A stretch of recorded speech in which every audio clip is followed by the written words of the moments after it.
सखी सहेली।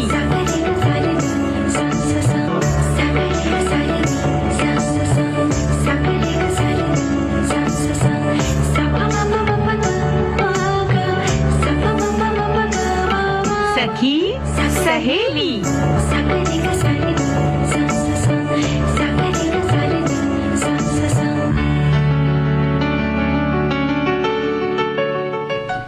हमारे सभी सुनने वालों को, सखियों को, सखाओं को और सभी श्रोताओं को चंचल वर्मा का नमस्कार। और चंचल आपको और सभी श्रोताओं को, सखियों को, सखाओं को आरती श्रीवास्तव का नमस्कार। नमस्कार आरती, आप बहुत अच्छी लग रही हैं आज। बहुत बहुत धन्यवाद। लग तो आप भी बहुत अच्छी रही है। सखियां मिल जाती है ना तो यही होता है, पहले तो एक दूसरे की तारीफ ही शुरू हो जाती है। उसके बाद भी जो हमारे श्रोता कमेंट्स लिखना शुरू कर रहे हैं उनकी भी तारीफ होगी, उनके कमेंट्स भी पढ़े जाएंगे। लेकिन हमारे वो श्रोता जो फेसबुक पेज से नहीं जुड़े हैं उन्हें हम बता देते हैं कि किन विषयों पर आज हम चर्चा करेंगे। हाँ, एक तो भाई तानों की बात होगी, कुछ ताने। अच्छा चंचल, कुछ ताने होती ना एकदम मन को सुकून पहुंचाती है ना, और कुछ ताने ऐसे होते हैं, मतलब फीमेल जो ताने होती है ना उनको सुकून पहुंचाती है, कुछ ऐसे ताने।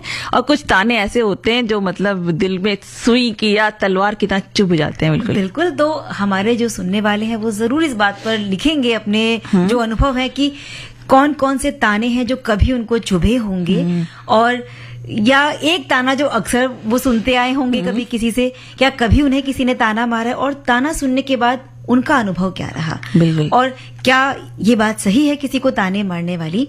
तो ये बहुत सारी बातें हैं। और ताने जब किसी को मारे जाते हैं ना तो जो रिश्ते हैं उनमें प्यार की जगह ना मिठास की जगह कड़वाहट घुलने लगती है। बिल्कुल बिल्कुल। तो ऐसे जो भी अनुभव हैं या ताने किस तरह से कड़वाहट घोल सकते हैं, इस हर चीज के बारे में वो हमें लिखकर भेजेंगे। और अपडेटेड रहना है ना हमें। हाँ बिल्कुल, अपडेट रहना है। और समय है ही ऐसा कि अगर हम अपडेट नहीं रहेंगे तो हम बहुत पीछे छूट जाएंगे। तो हम अब खुद को अपडेट करते हैं, अगला विषय बताते हैं। जो बहुत सारे जॉब हैं आजकल ऑनलाइन सर्च करके देखे जाते हैं, क्योंकि कह सकते हैं कि हर एक के हाथ में मोबाइल रहता है और सब तकनीक से जुड़ चुके हैं। हाँ।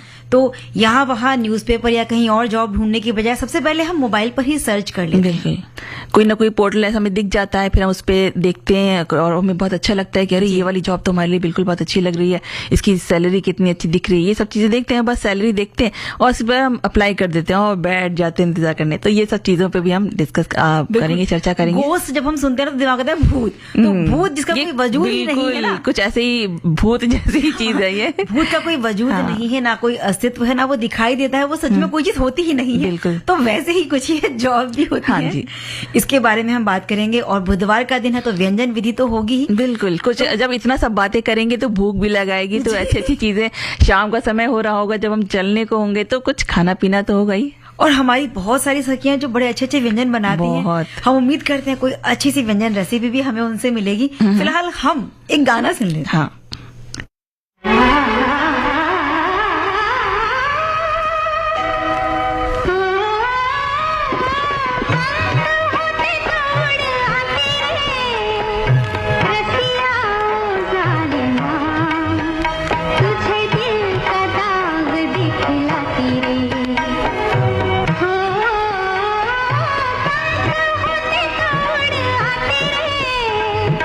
रसिया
लता मंगेशकर ने इस गीत को गाया था। हसरत जयपुरी के बोल, रामलाल का संगीत, फिल्म का नाम सेहरा। विविध भारती पर हर रोज दिन में 1 बजे विविध भारती की गीत माला आपके साथ। जन्म जन्म का साथ है तुम्हारा। इस कार्यक्रम में हर पायदान पर होगी आपकी भागीदारी। हम और तुम, तो हम और आप पिरोएंगे गीतों की इस माला के मोती साथ साथ। हम साथ हैं। जुड़े रहिए हमारे साथ विविध भारती के फेसबुक पेज पर। विविध भारती की गीत माला हर रोज दिन में 1 बजे। विविध भारती, आपका जीवन संगीत।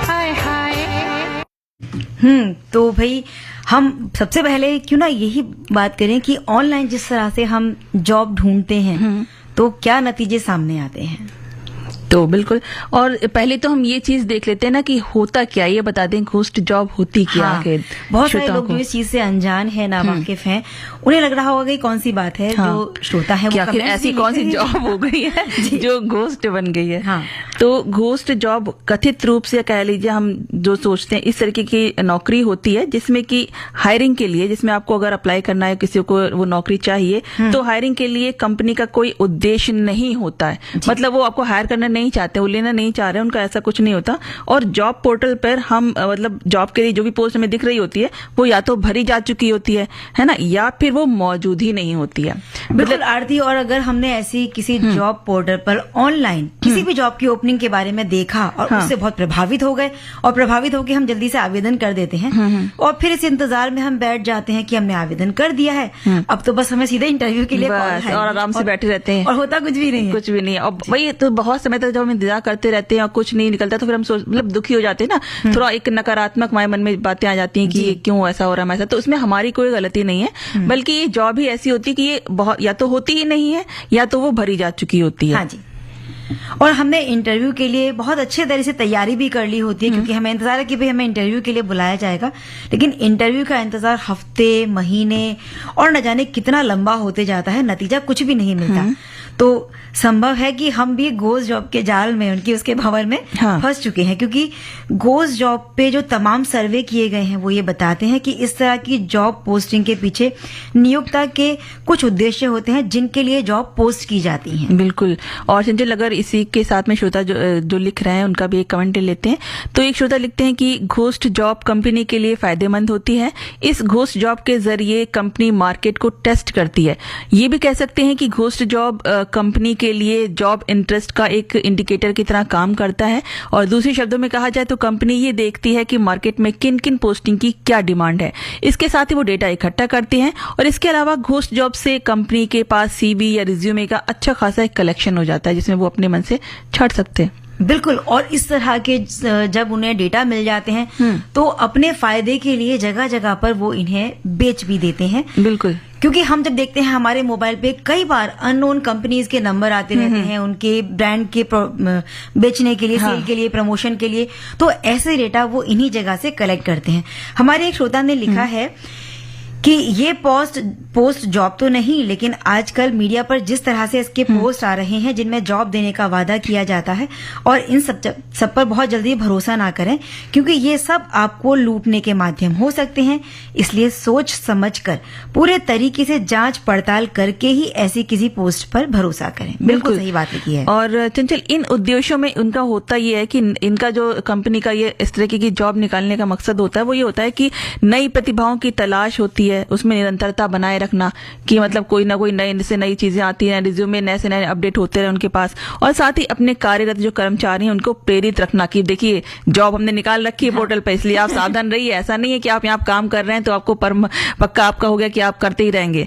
तो नए नए लोग आ रहे हैं और बहुत सीखे हुए आ रहे हैं, तो उनको भी बनाए रखना, प्रेरित करते रहना, और साथ ही ये प्रदर्शित करना कि कंपनी लगातार अच्छी ग्रोथ कर रही है, तभी उसके पास इतने सारे आ रहे हैं एप्लीकेशन जॉब के लिए, आगे बढ़ती जा रही है। बिल्कुल। वो ये दिखाने का प्रयास करते हैं कि लोग नए आ भी रहे हैं और हमारे पास बहुत सारी पोस्ट हैं जिनके लिए हम लोगों को रिक्रूट भी करना चाहते हैं।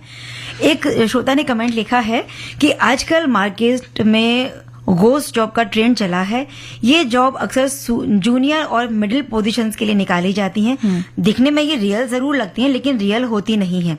आज के समय में काम ढूंढना मुश्किल हो रहा है, इसलिए पढ़े लिखे युवा कई सालों से जो नौकरी की तलाश में भटक रहे होते हैं, वो इस तरह की घोस्ट जॉब का शिकार हो जाते हैं। बिल्कुल सही बात है। बिल्कुल। एक श्रोता है जो लिखते हैं कि आजकल जॉब्स के स्वरूप जो मार्केट में जो है वो बदल गए हैं, और सरकारी योजनाओं में ही नहीं बल्कि बाहरी कंपनियों में भी मांग के अनुसार घोस्ट जॉब्स की जो के स्वरूप हैं वो विकसित हो रहे हैं, और कंपनियों में इनके माध्यम से नेट डेटा जो एंट्री और कलेक्शन जैसे काम भी किए जा रहे हैं, और ये कंपनियों की प्रगति में सहायक होते हैं। इसी वजह से ये निकाले जाते हैं। बिल्कुल। तो आरती, सोचने की बात ये है कि अगर हम भी किसी नौकरी की तलाश में हैं, तो ये कैसे पता करें कि ये जॉब असली है या नकली है, और उसके बारे में जब हम आवेदन कर रहे हैं तो उसकी विश्वसनीयता की कैसे जांच करें। साथ ही जो नियोक्ता की आधिकारिक वेबसाइट है, वहां पर जाकर इनके बारे में जांच की जा सकती है, ऐसा मुझे लगता है। बिल्कुल बिल्कुल। और अगर आप जॉब के लिए आवेदन कर रहे हैं तो उसके बारे में विश्वसनीय पोर्टल से आप सत्यापित कर सकते हैं, और साथ ही नियोक्ता की यहाँ पे जहाँ पे आपने अप्लाई किया है उनकी आधिकारिक वेबसाइट या इंटरनेट मीडिया अकाउंट से इन ओपनिंग की विश्वसनीयता को जांचा भी जा सकता है। बिल्कुल आराम से। और अगर किसी जॉब की पोस्टिंग को 1 या 2 हफ्ते बीत चुके हैं तो सीधे नियोक्ता से आप संपर्क कर सकते हैं, या फिर हायरिंग मैनेजर से आप संपर्क कर सकते हैं। यह सभी चीज बात है। और इनकी विश्वसनीयता की जांच करने के लिए इनकी मांग क्या क्या होती है, इनके जॉब प्रोफाइल का विवरण जो भी है उसकी बारीकी से जांच कर लेना जरूरी है, ताकि हम किसी धोखे का शिकार ना बने। और कुछ भी चीज अगर हमें लगता है कि वो अस्पष्ट है, साफ नहीं है, तो सतर्क हो जाएं। और इनमें बहुत सारे विवरण नहीं दिए होते हैं, जबकि सैलरी और सुविधाओं के बारे में तो लंबी चौड़ी लिस्ट डालते हैं, ताकि इनके पास बहुत सारे आवेदन आ जाए, बहुत सारा डेटा इनको मिल जाए। लेकिन आवेदन करने से पहले पूरी तरह से जांच आप कर लीजिए, ताकि किसी धोखाधड़ी के शिकार ना हो जाए। बिल्कुल। और चंचल, अगर जो जॉब है पोर्टल है उसकी एक रिपोर्ट को अगर हम माने, उसके अनुसार 2024 में 40% कंपनियों ने इस तरह की घोस्ट जॉब पोस्ट की है। सोचिए कितनी ज्यादा। और हालांकि इसे स्कैम की श्रेणी में नहीं रखा जाता, क्योंकि ये उनका एक स्ट्रेटेजी है मार्केटिंग की, तो उसको स्कैम नहीं कह सकते। इस तरह की जॉब पोस्टिंग के पीछे कंपनियों के हायरिंग मैनेजर होते हैं जो अपनी कंपनी की ब्रांड वैल्यू के लिए ऐसा करते हैं। बिल्कुल। तो वो अपनी ब्रांड वैल्यू बढ़ाने में लगे हुए हैं। आप उसका शिकार ना बने, सतर्कता बरतें। और फिलहाल हम सुन लेते हैं एक गाना।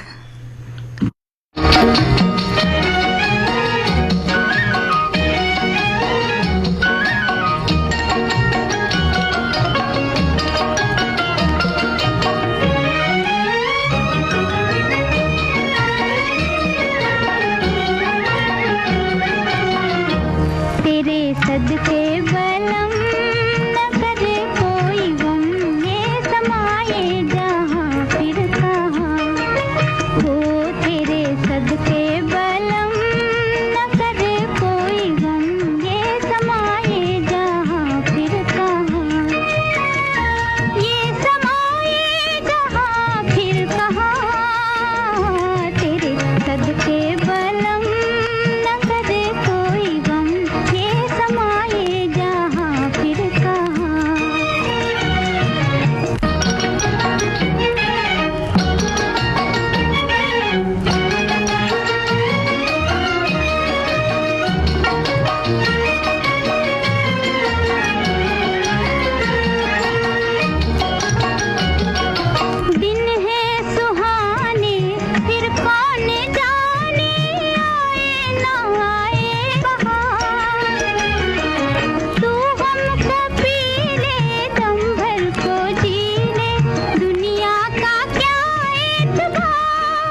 नौशाद का संगीत, शकील बदायूनी के बोल, स्वर लता मंगेशकर का, और फिल्म का नाम था अमर। एक दिन तुम बहुत बड़े बनोगे। स्टार्टअप और उससे जुड़े मुद्दों पर आपको जानकारियां देंगी प्रियांशी चौकसी। हर एक स्टार्टअप के लिए सबसे इम्पोर्टेंट चीज होती है फंडिंग, क्योंकि रिसोर्सेज के बिना आप काम शुरू ही कैसे कर सकते हैं। तो फंडिंग में 3 टाइप के फंडिंग होते हैं। एक होता है बूटस्ट्रैप, जहाँ आप खुद के पैसे डालते हैं। तो मेरा स्टार्टअप एक्चुअली बूटस्ट्रैप्ड है। पर अगर आप ट्राई ही नहीं करेंगे तो आपको पता ही नहीं चलेगा कि स्टार्टअप में क्या चलेगा और क्या नहीं चलेगा। 16 नवंबर 2024 रात 7:45 पर सिर्फ विविध भारती पर जिज्ञासा।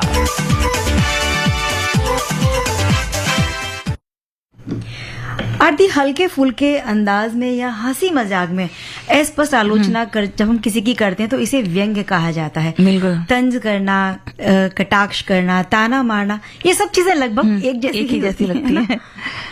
और रिश्तों में कड़वाहट घोलने के लिए सिर्फ एक ताना, बस एक ताना ही काफी होता है, चाहे मजाक में या फिर जानबूझकर किया गया कोई तंज हो या सुझाव की दृष्टि से ही वो बात क्यों ना कही गई हो, लेकिन मन को ऐसी बातें तार तार कर देती हैं। बिल्कुल।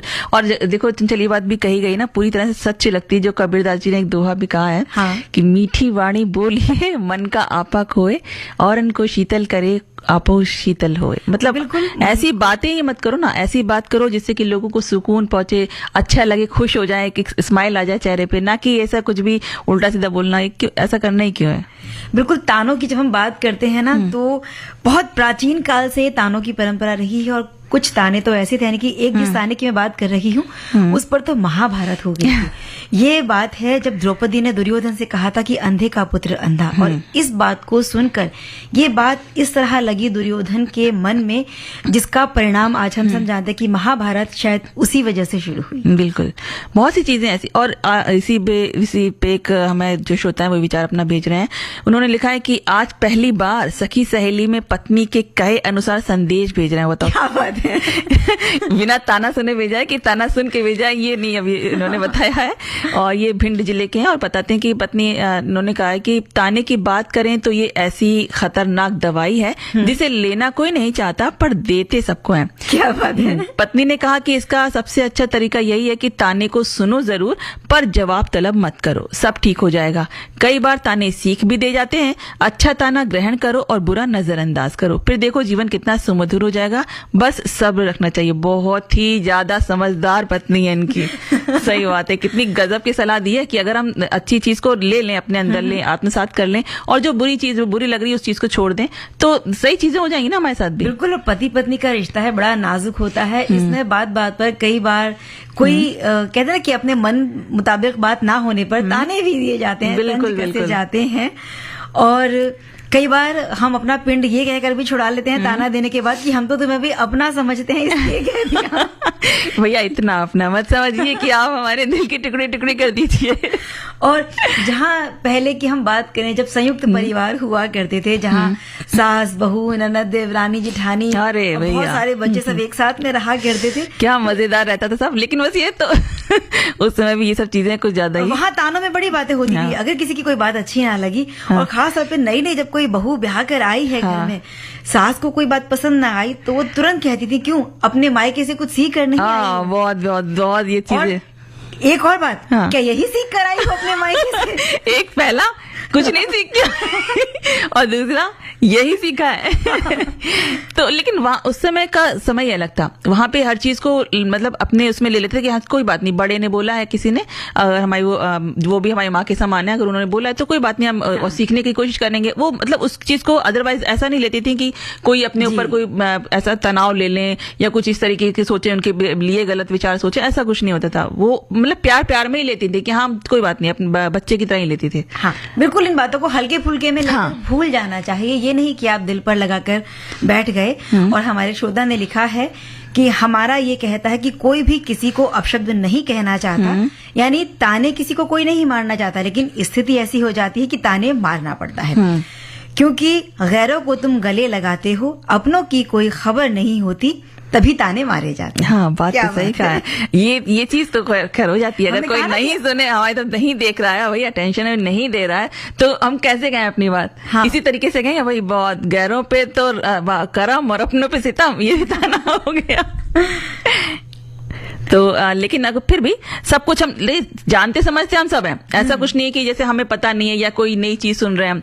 सब कुछ जानते समझते हुए भी कई बार ऐसा होता है कि हम अपने शब्दों से लोगों को, खासकर अपने रिश्तों को चोट पहुंचा देते हैं, और ये जानते हुए भी कि जो शब्दों के जो है बोल रहे हैं उनको तानों में ढालकर इस तलवार की तरह जो चोट पहुंचा रहे हैं, वो भौतिक शरीर जो हमारे इस शरीर पे नहीं लगेगी, वो नहीं दिखेगी, हम मुस्कुरा के सामने वाला निकल जाएगा, लेकिन वो जो दिलो दिमाग के अंदर जो घुस जाती है ना वो चीज, वो जिंदगी भर कभी नहीं हटती है।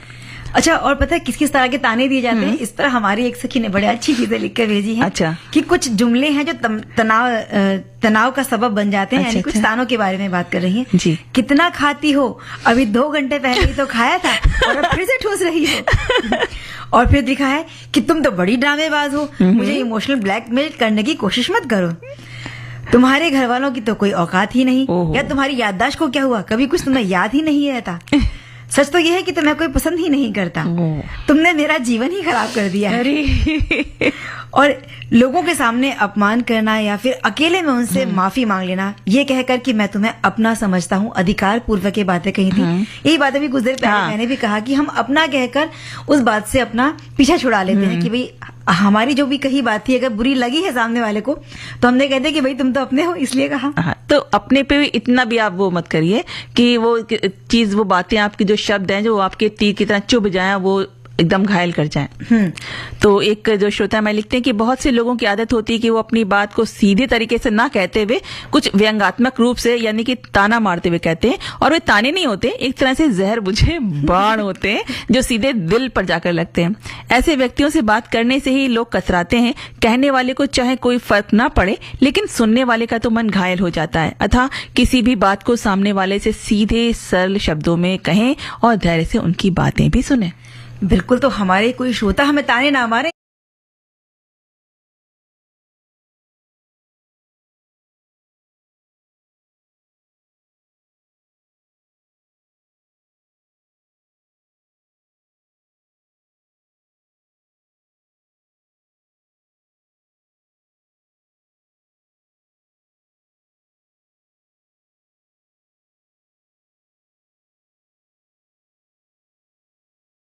हाँ, पहले गीत सुना देते हैं। साथिया रे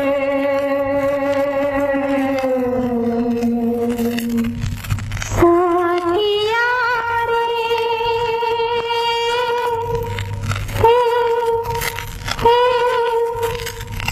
बोल मेरे साथिया,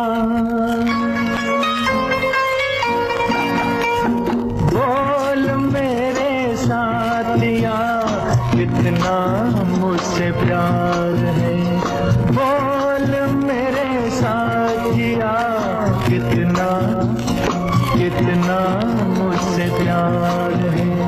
जितनी सागर की गहराई, जितनी अंबर की ऊंचाई, इतना तुमसे प्यार है, बोल मेरे साथिया, कितना मुझसे प्यार है।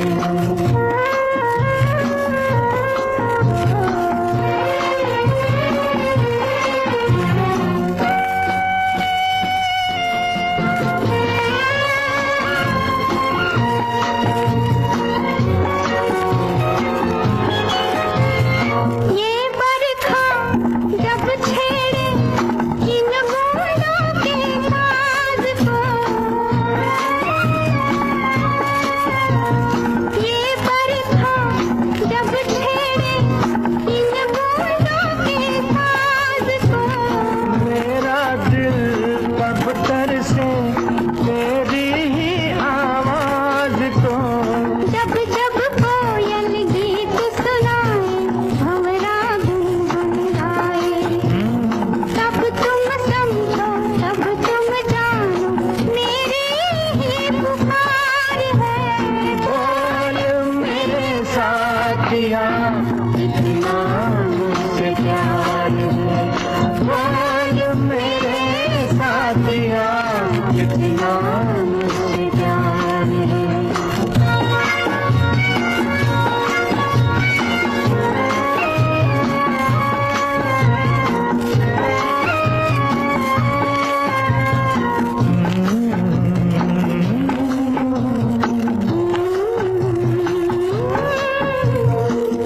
डाला ये जीवन हमने तेरे प्यार में,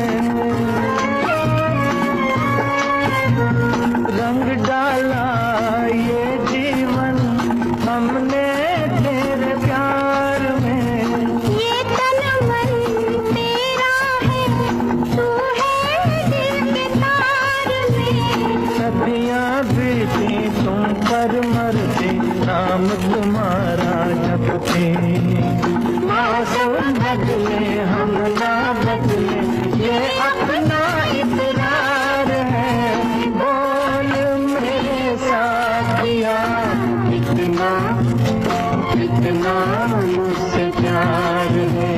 जितने सागर की गहराई, जितनी अंबर की ऊंचाई, इतना तुमसे प्यार है। बोल मेरे साथिया, इतना। ललकार फिल्म का ये गीत लता मंगेशकर और मोहम्मद रफी की आवाज में था। हसरत जयपुरी के बोल, कल्याण जी आनंद जी का संगीत। और अब कार्यक्रम में वक्त हो चला है एक छोटे से अंतराल का।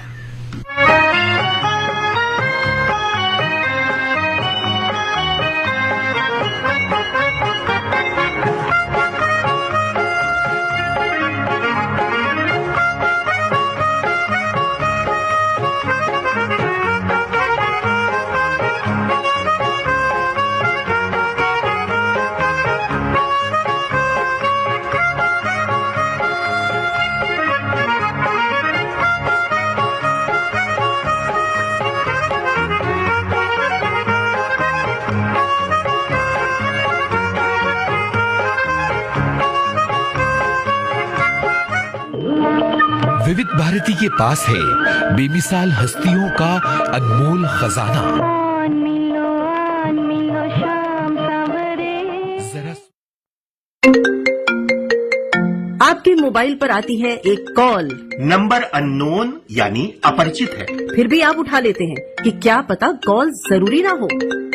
आपके बेटे के नाम पर सिर्फ एफआईआर दर्ज है, आपके बेटे ने ये कांड किया नहीं है। ठीक है, आपका बेटा कैसे क्लियर होगा वो मैं आपको प्रोसेस बता रहा हूँ सर। इसका सर देखो जो एफआईआर कटा ना इनके नाम से, उसका जो खर्चा आ रहा है वो आपको डिपोजिट करना होगा। जैसे डिपोजिट करेंगे, डिपोजिट करने के बाद आपका बेटा क्लियर होकर आपके घर आ जाएगा।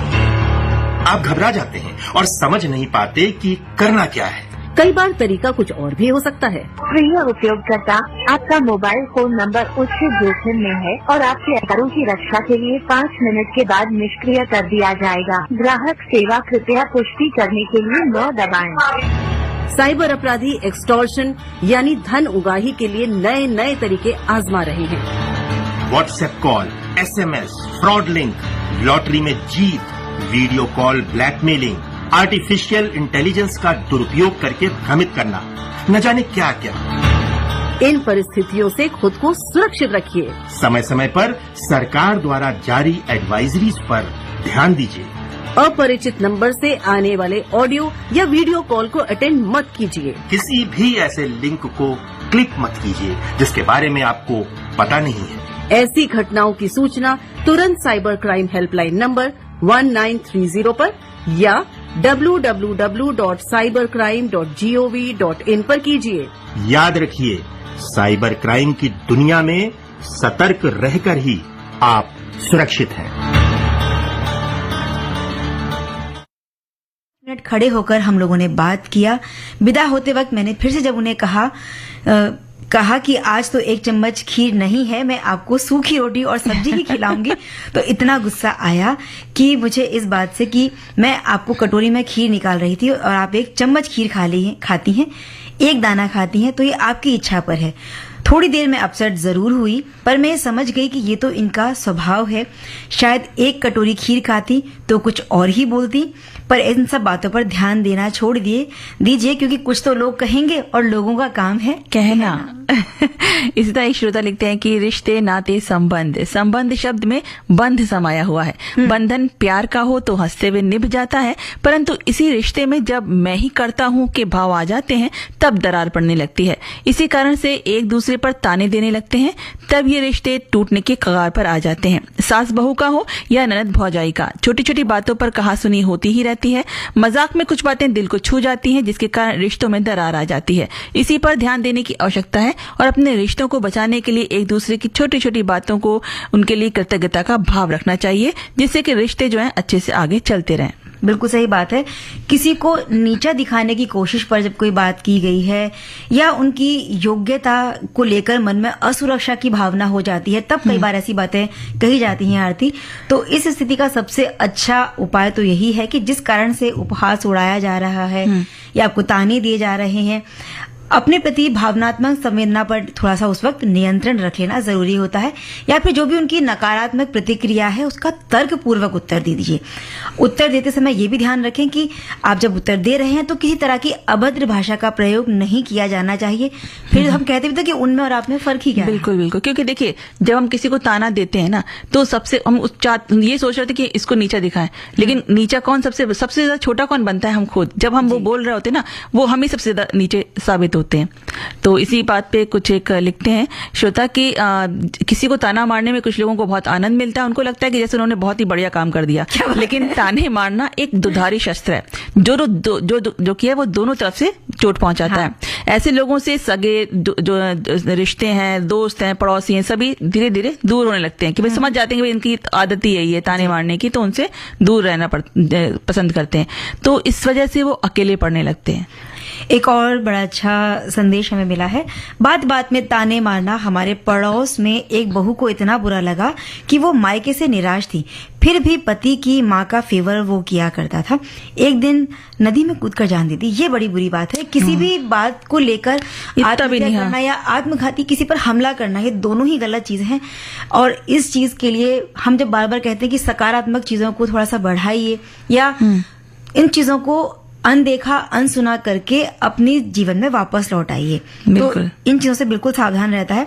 आगे लिखते हैं कि अब ऐसा हम अक्सर अपने परिवार में भी देखते हैं कि कुछ पुराने ख्याल की महिलाएं होती हैं, वो कुछ काम नहीं करती। हाँ, ताना मारने में उनका कोई सानी नहीं होता। इस विषय में हमारे शिक्षित समाज को आगे आने की जरूरत है।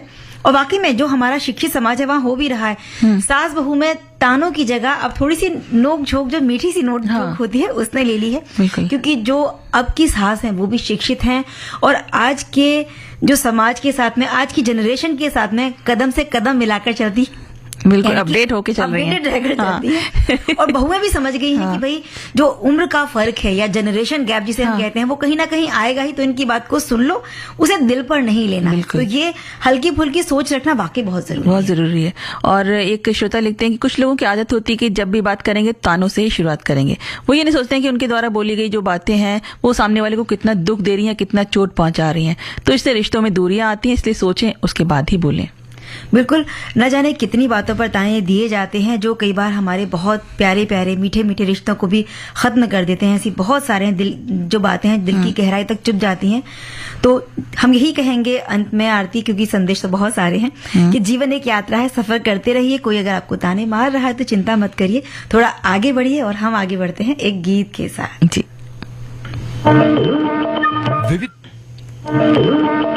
विविध भारती के पास है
रेशमा और शेरा फिल्म का यह गीत लता मंगेशकर के स्वर में था।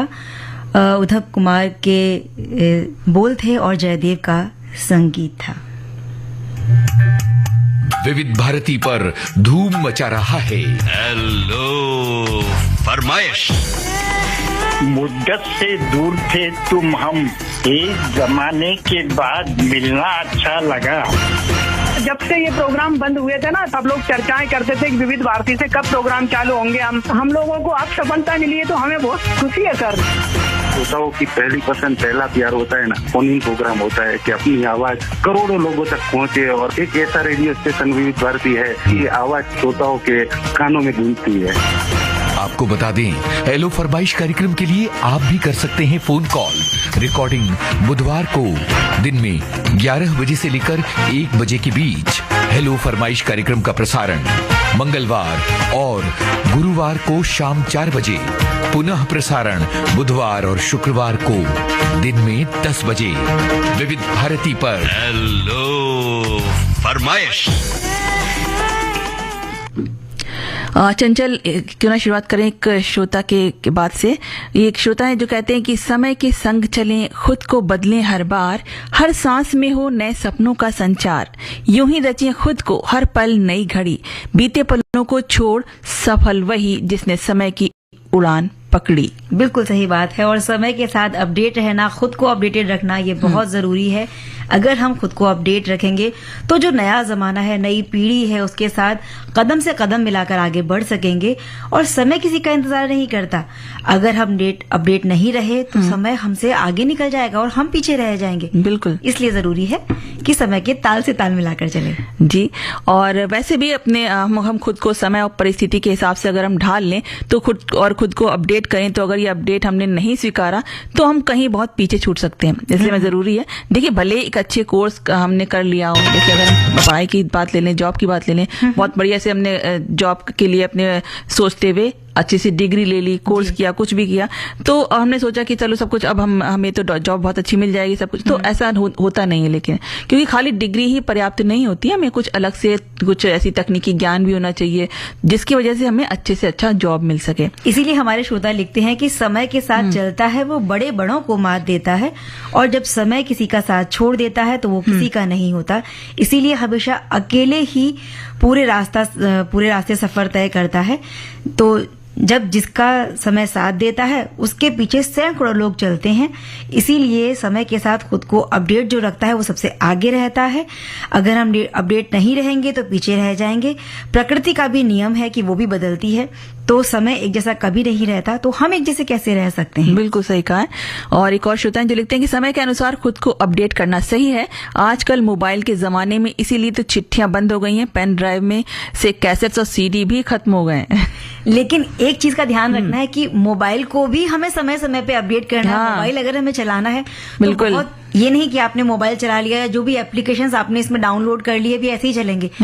हमेशा नए नए वर्जन उन एप्लीकेशंस के, और जो भी आप फोन यूज कर रहे हैं मोबाइल, उस पे आता ही रहता है, उसके नए वर्जन आते हैं। अगर आप इसे अपडेट नहीं करेंगे तो आप कुछ भी प्रोग्राम इसमें चला नहीं पाएंगे। तो समय के साथ हमें अपडेट होना है, मोबाइल को भी अपडेट करते हैं। जैसे अपडेट आए उसको इंस्टॉल करिए। हाँ जी, तो बिल्कुल ये मोबाइल से हम बहुत सारी चीजें सीखते हैं ना, तो ये सीख भी आप ले लीजिए कि खुद को भी अपडेट करना तो वैसे भी ये तो एक हम सभी अच्छी तरह समझते हैं कि हर रोज एक नई जो टेक्निक है, जो तकनीकी चीजें हैं, वो इस डिजिटल युग में लगातार आ ही रही हैं। कुछ ना कुछ हर रोज आ रहा है, तो जिसकी वजह से रोजगार के जो क्षेत्र है, जो नौकरी का जो है, उसमें बहुत सी चीजें बदल गई हैं, बहुत से बदलाव आ गए हैं। तो यही वजह है कि जहां एक तरफ पहले काम जो हम लोग थे, जो पहले इस ऑफिस में काम कर रहे थे, तो उनको था कि चलो हम जैसे काम करें वैसे काम करते हैं। लेकिन अब उनके भी बहुत चुनौतियां खड़ी हो गई हैं, क्योंकि अब उनसे भी सब उनके ऑफिसर कहते हैं, भाई आपको आता है कंप्यूटर चलाना, आपको ऐसी चीजें करनी आती है। अगर आपको नहीं आता, मेरी खुद की मैं बताऊंगी एक्सपीरियंस, मेरे एक फ्रेंड का है, तो उनके जो है जानने वाले, तो उनको कह दिया गया कि भाई अगर आपको नहीं आता कंप्यूटर तो हम आपको दूसरे ऑफिस में डाल देंगे। इसलिए बहुत जरूरी है अपडेट होना। तो इस तरह से कहीं आपको प्रमोशन की जगह डिमोशन हो जाए या नौकरी से हाथ धोना ना पड़े, तो काम की जगह पर भी अपडेट रहना जरूरी है। और यहाँ देखिए, अगर हम बातों के साथ साथ गीत नहीं सुनेंगे तो हम भी लोगों को लगेगा हम अपडेटेड नहीं है। जी,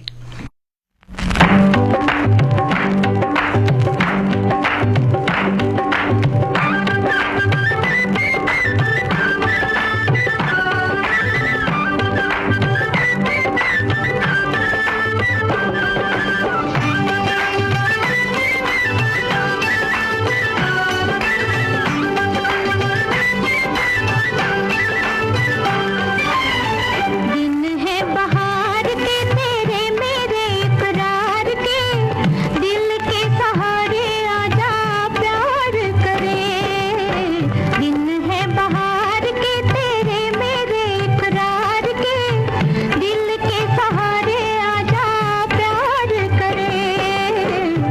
दुश्मन है प्यार के जब लाखों गम संसार के, दिल के सहारे कैसे प्यार करें।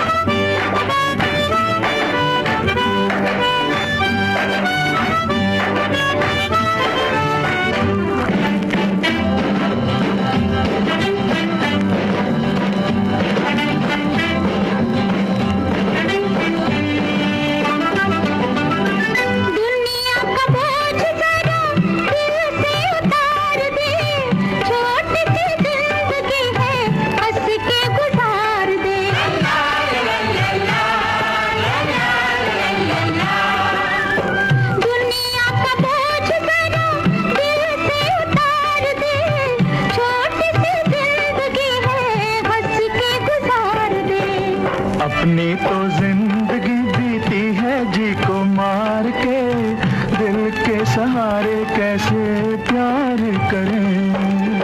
दिन है बहार के तेरे मेरे इकरार के, दिल के सहारे आजा प्यार करें।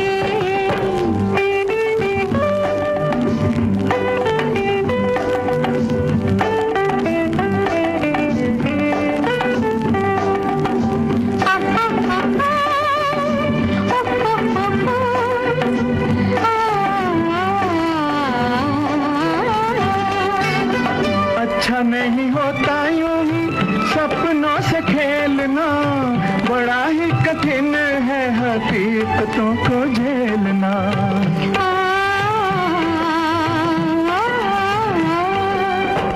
अच्छा नहीं होता यूं ही सपनों से खेलना, बड़ा ही कठिन है हकीकतों को झेलना। अपनी हकीकतें मेरे सपनों पे वार के, दिल के सहारे आजा प्यार करें। दुश्मन है प्यार के जब लाखों गम संसार के, दिल के सहारे कैसे प्यार करें।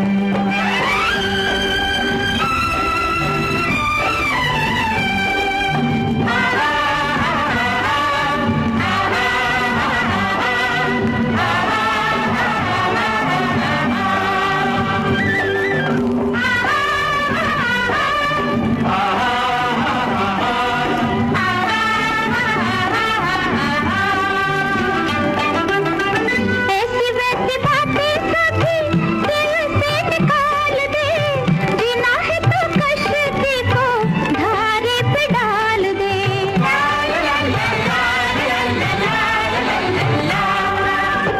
ऐसी वैसी बातें सभी दिल से निकाल दे, जीना है तो कश्ती को धारे पे डाल दे।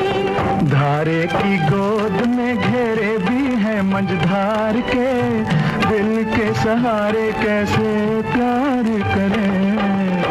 दिन है बहार के तेरे मेरे। वक्त फिल्म का एक गाना था, आशा भोसले और महेंद्र कपूर की आवाज में, साहिर लुधियानवी के बोल और रवि का संगीत। और हम बात कर रहे थे तानों के बारे में तो कर चुके, हम बात कर रहे थे अपडेटेड रहने की। अपडेट हो जाइए चंचल जी। तानों में उलझी हुई है आप।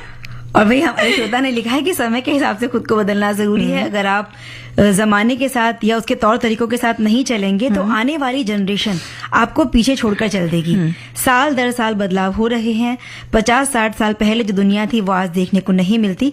रहन सहन के, काम करने के तरीके, वाहन, शहर, गांव, बहुत तेजी से इन चीजों में बदलाव आ रहा है। और थोड़ा बहुत अपने तौर तरीके में भी यानी कि बदलाव जरूरी है, नहीं तो अलग थलग पड़ जाएंगे। बिल्कुल। और वैसे भी समय के साथ अपने आप को अपडेट करते रहना चाहिए। बदलाव बहुत जरूरी है। हम आज के समय में पुरानी सोच को लेकर नहीं चल सकते। हम पुराने लोगों को भी अपनी सोच को और अपने रहन सहन के तरीकों को समय के अनुसार बदलते रहना चाहिए। और जो नए लोग हैं उन्हें उनको भी वही चीजें अपनानी चाहिए और पुराने लोगों की इसमें मदद करनी चाहिए कि वो भी किस तरह से अपना सकते हैं इस चीजों को। जैसे कि हम लोग जैसे लोग वो उनको बड़ों की मदद करनी चाहिए ताकि वो भी समय के अनुसार उस चीजों को अपना सकें और अपडेट हो सकें। बिल्कुल। और एक श्रोता ने संदेश लिखा है कि समय के अनुसार या समय के अनुरूप खुद को अपडेट करना जरूरी है। वैसे मेरे यहाँ आज मेहमान आए हुए हैं और समधी के साथ बैठना जरूरी है, तो सखी सहेली के साथ नहीं तो इनको ताना सुनना पड़ सकता है। यानी कि ये भी रिश्ते के अनुसार अपडेट होने की एक स्थिति है। हम सुनते हैं गीत।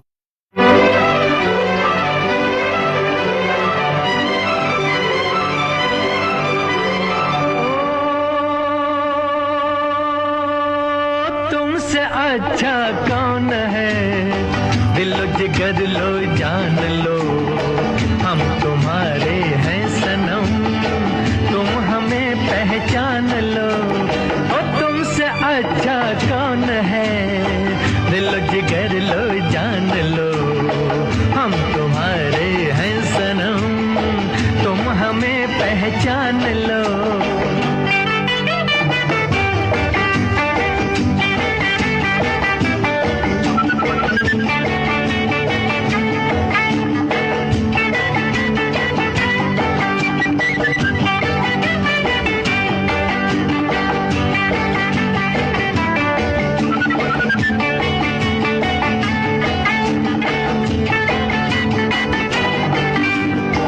मैं हूँ वो झोंका मस्त हवा का, संग तुम्हारे चलता रहूंगा। जब से हुई है तुमसे मोहब्बत, मिलता रहा हूँ मिलता रहूंगा। मैं हूँ वो झोंका मस्त हवा का, संग तुम्हारे चलता रहूंगा।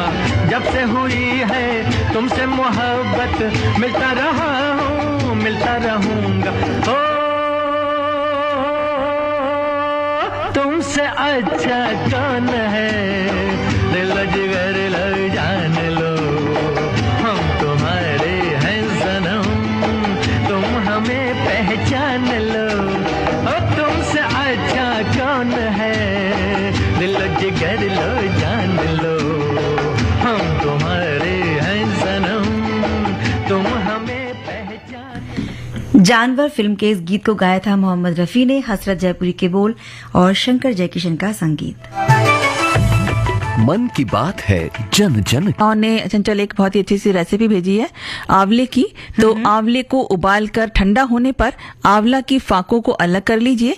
1 कटोरी आंवला है तो 2 कटोरी शहद होना चाहिए आपके पास। अगर शहद 2 कटोरी नहीं लेना है तो 1 कटोरी पिसी हुई शक्कर या और 1 कटोरी शहद भी आप ले सकते हैं।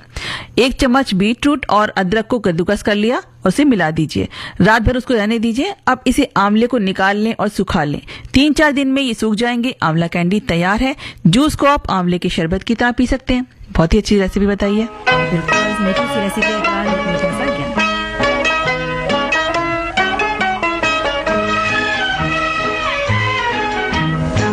रंग दिल की धड़कन भी लाती तो होगी।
इसी मीठे से गीत के साथ हम लेते हैं अपनी सखियों से विदा।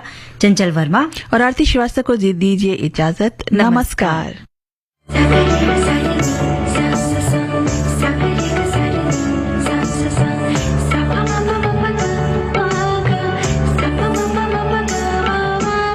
सखी सहेली।